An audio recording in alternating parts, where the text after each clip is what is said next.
Have you ever noticed that even when everything in your life seems fine on paper, there is a quiet, persistent whisper in the back of your mind telling you that something is missing? Most of us spend our lives building a masterpiece. We craft the perfect career, the right social circle, and the correct personality. But here is the uncomfortable truth. Most of us are living in a house we didn't design, following a blueprint written by people we've never even met. Today, we're going to look behind the curtain.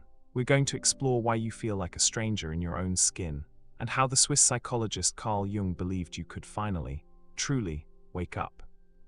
Stay with me, because by the end of this video, you might realize that the person you see in the mirror is only the beginning of who you actually are. Jung called the first layer of our identity the persona. In ancient Greece, this was the word for the masks worn by stage actors.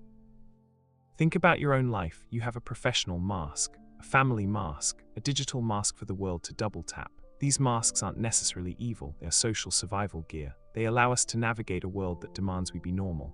But a tragedy occurs when the actor forgets they are wearing a mask. We live in an era of hyper-performance. We are told to brand ourselves. But when you treat your soul like a brand, you stop being a human and start being a product. You begin to value the image of your life more than the experience of it. If you spend 20 years perfecting the mask of the success, or the caregiver, or the stoic, the real version of you, the one with weird dreams, irrational fears, and unpolished desires, begins to suffocate. If the mask is all there is, who is the one watching from the inside? Beneath the mask lies the part most people spend their entire lives running from: the shadow. The shadow is the trash can of your psyche. From the moment you were a child, you were taught that certain parts of you were unacceptable.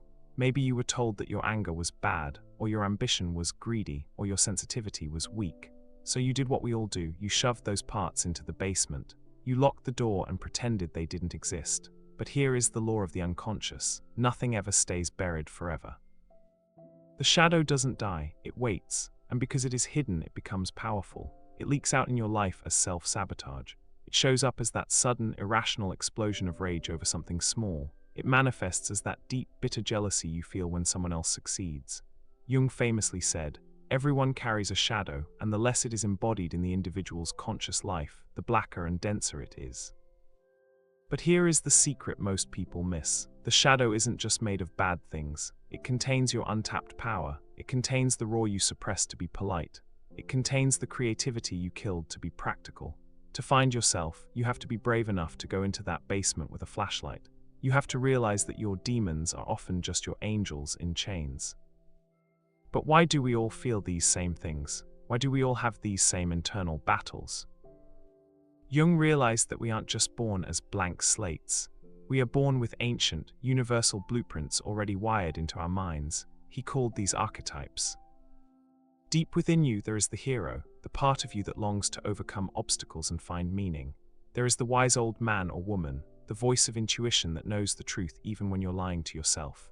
And then there are the anima and animus. Jung believed that every man carries a hidden feminine soul, and every woman carries a hidden masculine soul.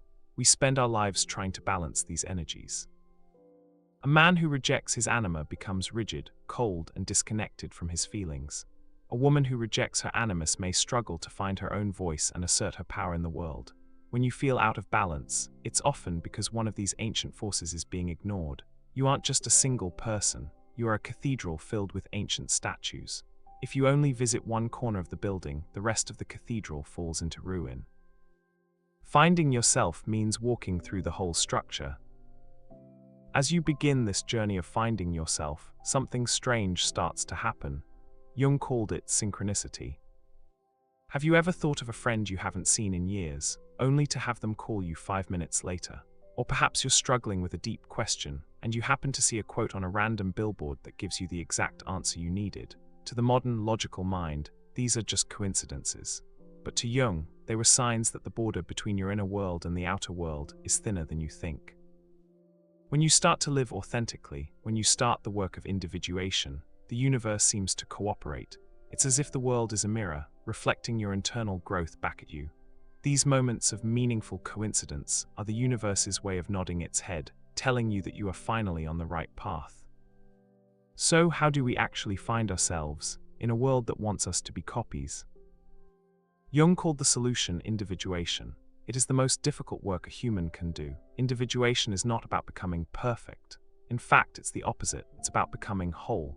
It means looking at your mask and saying, I see you, but you are not me. It means looking at your shadow and saying, I see you and I will no longer hide you. It is the process of integrating all your broken pieces into one mosaic. When you do this, you stop seeking validation. You stop asking the world, am I doing this right? Instead, you start moving with a sense of gravity. You become like a tree with deep roots. The storms of life still blow, but they can no longer pull you out of the ground. And now we reach the final truth, the one that shifts the very ground you stand on. Most of us spend our lives trying to protect our ego. We protect our identity, our pride, and our story. But the ego is just the tip of the iceberg. Jung believed that beneath the ego is the self, a vast, limitless field of consciousness that connects you to everyone who has ever lived. Your identity is not a stone monument. It is a flowing river. You are not a finished product. You are a constant unfolding. The fear you feel right now, that isn't a sign that you are failing. It is a sign that your ego is finally losing its grip, and your true self is finally trying to breathe. You are not just a person with a name and a job. You are a bridge between the physical world and the infinite unconscious. The moment you stop clinging to the small version of yourself, you unlock the version that is capable of anything. Finding yourself is the hardest work you will ever do. It requires more courage than any war, but as Jung believed, life doesn't truly begin until you take that first step into the unknown. The world is full of people playing parts. It is full of masks and shadows and quiet desperation. It doesn't need more perfect people. It needs you, in all your messy, complex, and authentic reality. So I'll leave you with one final question. If you stopped trying to be who they wanted you to be, what would you do with the rest of your life? Think about it, and I'll see you in the next one.